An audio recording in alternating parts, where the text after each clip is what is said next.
Holland MCS రావు. ఈ ఫోటోలో కనిపిస్తున్నటువంటి ఇద్దరిది ఇంచుమించు ఒకే కథ. కాకపోతే ఒకళ్ళదేమో నిరుపేద కథ, మరొకళ్ళదేమో అఫీషియల్ స్టోరీ.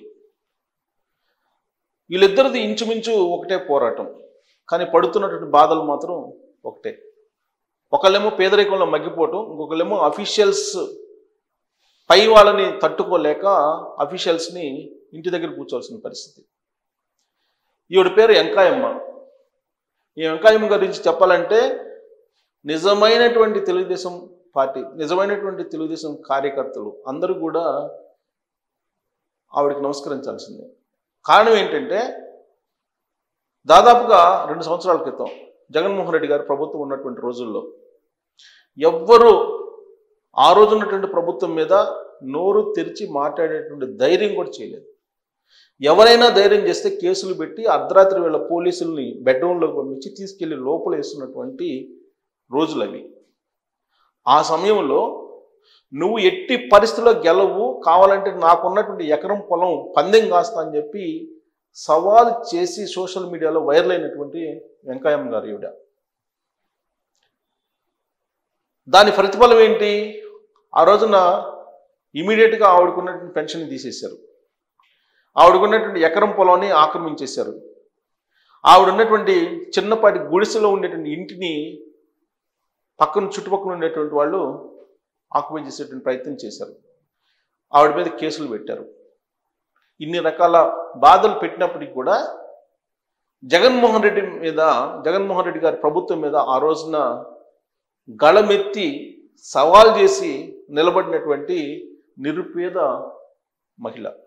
ఆంధ్రప్రదేశ్కి నువ్వు సీఎంగా పనికిరావు అని చెప్పి డైరెక్ట్గా అటాక్ చేసి సోషల్ మీడియాలో వైరల్ అయినటువంటి వెంకయ్యమ్మ ఆవిడ.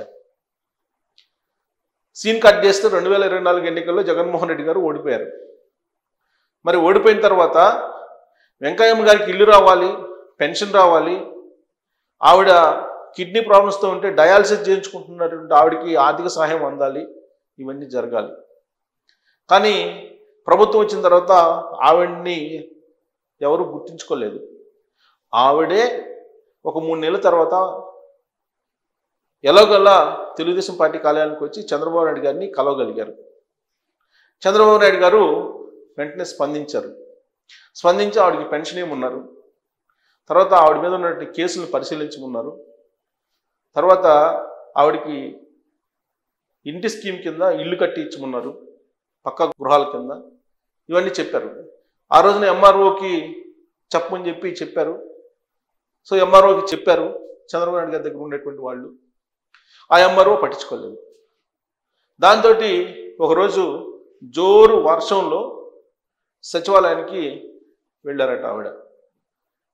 వెళ్ళి చంద్రబాబు నాయుడు గారు కోసం చూస్తున్నటువంటి క్రమంలో అక్కడ ఉన్నటువంటి చంద్రబాబు నాయుడు గారి సిబ్బంది చూసి చంద్రబాబు నాయుడు గారు వస్తున్న సమయంలో బహుశా ఆయనకి చెప్పారో, ఆయన చూశారో, మొత్తం మీద సచివాలయంలో జోరు వర్షంలో తడిచిపోతున్నటువంటి వెంకయ్యమ్మ గారిని చూసి చంద్రబాబు నాయుడు గారు ఆగిపోయి ఆమె యొక్క బాధలు విన్నారు.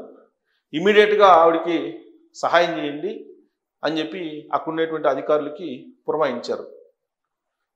అంతేకాదు, మీకు ఇల్లు కట్టి ఇచ్చండి, 3 నెలల లోపల ఎన్ని అయిపోవాలి, పెన్షన్ ఇచ్చేసేయండి, తర్వాత వాళ్ళ అబ్బాయి కొడుక్కి అటెండర్ ఉద్యోగం ఇవ్వండి అని చెప్పి అక్కడికక్కడే స్పాట్లోనే దగ్గరలో ఉండేటువంటి ఆయన దగ్గర ఉండేటువంటి ఉద్యోగులకి చెప్పారు. ఉన్నతాధికారులు ఉంటారు కదా అక్కడ, వాళ్ళకి చెప్పారు ఇమ్మీడియట్గా దీన్ని చేయండి అని చెప్పి.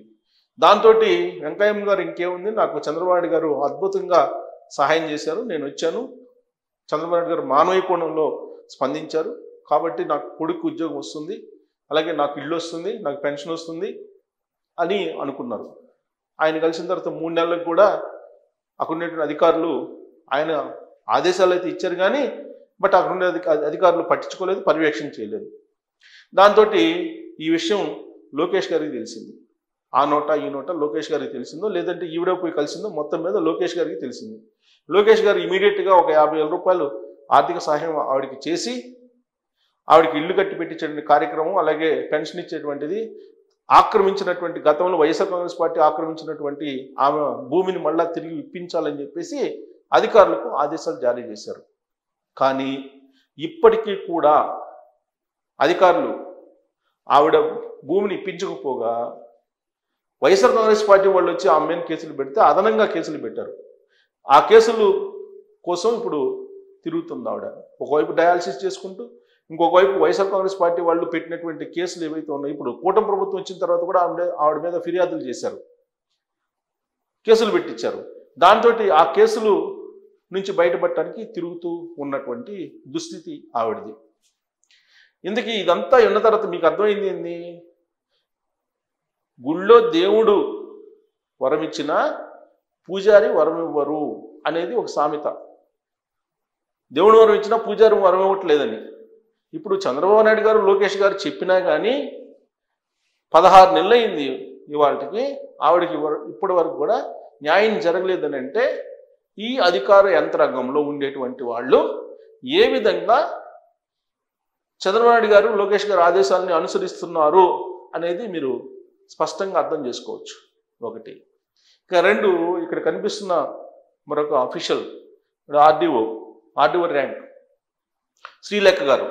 ఈవిడ వైఎస్ఆర్ కాంగ్రెస్ పార్టీ అధికారంలో ఉన్నప్పుడు చెవిరెడ్డి భాస్కర్ రెడ్డి లాంటి అత్యంత డేంజరస్ పొలిటీషియన్ తోటి ఆవిడ పోరాడి అక్రమాలని అడ్డుకునేటువంటి ప్రయత్నం చేసి నిలబడ్డటువంటి మహిళా అధికారి. కూటమి ప్రభుత్వం వచ్చిన తర్వాత వైజాగ్ ఆర్డీఓగా వేశారు. అయితే అక్కడ అక్రమాలు చేయడానికి ఈవిడ సహకరించట్లేదు. దాంతో ఆవిడ ఏం చేశారు, ఇప్పుడు జిఏడికి తీసుకొచ్చి జిఏడిలో అటాచ్ చేయించారు. ఎవరు చేయించారనే దాని మీద చర్చ జరుగుతుంది. ఇప్పుడు గత ప్రభుత్వంలో ఎవరైతే ఎగ్జిక్యూటివ్ సిస్టమ్స్కి హెడ్గా ఉన్నారో ఆయన 350 ఎకరాలు అసైన్ ల్యాండ్స్ రాయించుకున్నారు ఉత్తరాంధ్రలో అనేది అప్పుడు వచ్చినటువంటి ఆరోపణ. ఈవెన్ తెలుగుదేశం పార్టీ కూడా చేసిన ఆరోపణ. ఆయన ఎలక్షన్ కమిషన్ ఆగ్రహానికి కూడా గురయ్యి ఆయన సస్పెండ్ కూడా అయ్యారు, అంటే విధుల నుంచి తప్పించారు. తర్వాత రిటైర్ అయ్యారు. రిటైర్ అయిన తర్వాత ఏవైతే వైజాగ్లో ఈయన ఆక్యుపై చేసినటువంటి ప్రీ హోల్డ్ చేసినటువంటి భూములు ఏవైతే ఉన్నాయో 65-70 ఎకరాలు, వాటిని రిజిస్ట్రేషన్ చేయించుకోవడానికి ఈవిడ అడ్డుపడుతున్నారు. దాంతో ఒక కీలకమైనటువంటి ఐఏఎస్ అధికారిని ఆశ్రయించాడు గతంలో ఉన్నటువంటి ఒక కీలకమైనటువంటి ఎగ్జిక్యూటివ్ బాస్. ఇప్పుడున్నటువంటి ప్రభుత్వంలో కీలకంగా ఉన్నటువంటి ఒక ఐఏఎస్ అతనికి సహకరించాడు. దాంతో ఈవిడ శ్రీలేఖ గారు ఉన్నంత వరకు ఇది సాధ్యం కాదని చెప్పి ఇప్పుడు ప్రభుత్వంలో ఉన్నటువంటి కీలకమైన ఐఏఎస్ టార్గెట్ చేశారు. ఆవిడని టార్గెట్ చేసి రకరకాల కంప్లైంట్స్ ఆవిడ మీద పెట్టించేసి గత ప్రభుత్వంలో ఎగ్జిక్యూటివ్ సిస్టమ్స్కి కింగ్ లాగా వ్యవహరించినటువంటి రిటైర్ అయినటువంటి అధికారి తాబేదారుగా ఉన్నటువంటి ఒక అతన్ని నియమింపు చేశారు ఈ ప్లేస్లో. సో ఇదంతా ఎందుకు జరిగింది అని అంటే కీలకమైనటువంటి ఐఏఎస్ అధికారి ఈవిడ్ని టార్గెట్ చేసిన కారణంగా జిఏడికి పరిమితం కావాల్సి వచ్చింది. మరి ఈవిడ చేసిన తప్పేంటి? ఆ రోజున వైఎస్ఆర్ కాంగ్రెస్ పార్టీ అధికారంలో ఉన్నప్పుడు చెవిరెడ్డి భాస్కర్ రెడ్డి అక్రమాలని అడ్డుకోవడమే ఈవిడ చేసినటువంటి పాపం. ఇప్పుడున్నటువంటి ప్రభుత్వంలో వైఎస్ఆర్ కాంగ్రెస్ పార్టీకి సంబంధించినటువంటి సింపథైజర్స్కో లేదంటే వైఎస్ఆర్ కాంగ్రెస్ పార్టీతో అంటగాగినటువంటి ఐఏఎస్లు ఐపీఎస్లకు సహకరించాలి వాళ్ళ ఆ రోజు చేసినటువంటి అక్రమాలకి అనేది ఆవిడ మీద ఒత్తిడి. అందుకు సహకరించలేదు కాబట్టి ఆవిడ మీద పనిష్మెంట్ వేశారనేది సోషల్ మీడియాలో బాగా వైరల్ అవుతున్నటువంటి న్యూస్. సో కాబట్టి చంద్రబాబు నాయుడు గారు, లోకేష్ గారు పర్ఫెక్ట్, కానీ వాళ్ళ కింద ఉన్నటువంటి యంత్రాంగం ఏదైతే ఉందో ఆ యంత్రాంగం వాళ్ళు ఇచ్చినటువంటి ఆదేశాలని 100% యాజ్ టీజ్గా అమలు చేయటం లేదు అనేదానికి ఈ 2 సంఘటనలు ఇలాంటి కోకోలలు ఉన్నాయని చెప్పి సోషల్ మీడియాలో రోజు ఏదో ఒకటి వస్తుంటుంది. కాకపోతే వీళ్ళిద్దరి యొక్క ఎపిసోడ్ వైరల్ అవుతుంది సోషల్ మీడియాలో. అందుకే నేను మీ ముందుకు తీసుకొచ్చే ప్రయత్నం చేస్తాను. ఇవి కేవలం ఒక ఉదాహరణ మాత్రమే.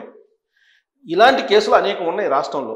అందుకే తెలుగుదేశం పార్టీ క్యాడర్ కానీ తెలుగుదేశం పార్టీ లీడర్లు కానీ చాలామంది క్యాడర్ ప్రత్యేకించి అసంతృప్తిగా ఉండడానికి కారణం. అది బయటకు పడకపోవచ్చు ఇప్పుడు బయటకు కూడా పడదు. కానీ వైఎస్ఆర్ కాంగ్రెస్ పార్టీకి సంబంధించిన కొంతమంది కోవట్లు తెలుగుదేశం పార్టీలో ఉన్నారు. ఆ విషయాన్ని నేను చెప్పడం కాదు, చంద్రబాబు నాయుడు గారే చెప్తున్నారు. వాళ్ళు పవర్ బ్రోకర్స్గా ఇవాళకి కూడా ప్రభుత్వంలో 30 to 40% ఉండి కీ రోల్గా పోషిస్తున్నారు. ఎవరైతే ఉన్నత స్థానాల్లో ఉన్నారో వాళ్ళతోటి టైఅప్ అయ్యి గత ప్రభుత్వం తాలూకు వాసనల్ని కంటిన్యూ చేస్తున్నారు. రోజా మాజీ మంత్రి, ఆవిడ ఫైల్ని తొక్కిపెట్టినటువంటి అధికారి కూడా శ్రీలేఖ బదిలీకి కారకుడు అనేది కూడా వినిపిస్తుంది. ఆవిడ ఆ రోజున పర్యాటక శాఖలో అవినీతికి పాల్పడ్డారనేది అందరికీ జగద్విదితం, తెలుగుదేశం పార్టీ చెప్పింది. మరి ఆవిడికి సంబంధించినటువంటి విచారణ చేయడానికి ముందుకు వెళ్ళినప్పుడు ఆ ఫైల్ని ఎవరు తొక్కిపెట్టారు అని మీరు కనుక ఆరాధిస్తే శ్రీలేఖ బదిలీకి కారణం, జిఏడికి వీడిని అటాచ్ చేయడానికి కారణం ఎవరు అధికారి, ఆ అధికారి అనేది ఇప్పుడు ప్రభుత్వ వర్గాల్లో జరుగుతున్నటువంటి చర్చ. మరి ఈ ఇద్దరు ఎపిసోడ్ని కనుక గమనిస్తే ప్రభుత్వంలో ఏం జరుగుతుంది అనేది మీరు క్లుప్తంగా మీరు కామెంట్ చేయొచ్చు. నాకైతే దేవుడు వరం ఇచ్చిన పూజారి వరం ఇవ్వట్లేదు అనేటువంటి తీరులా వీళ్ళ ఎపిసోడ్ కనిపిస్తుంది. మరి మీకేమనిపిస్తుంది అనేది తెలియజేయచ్చు. Thank you.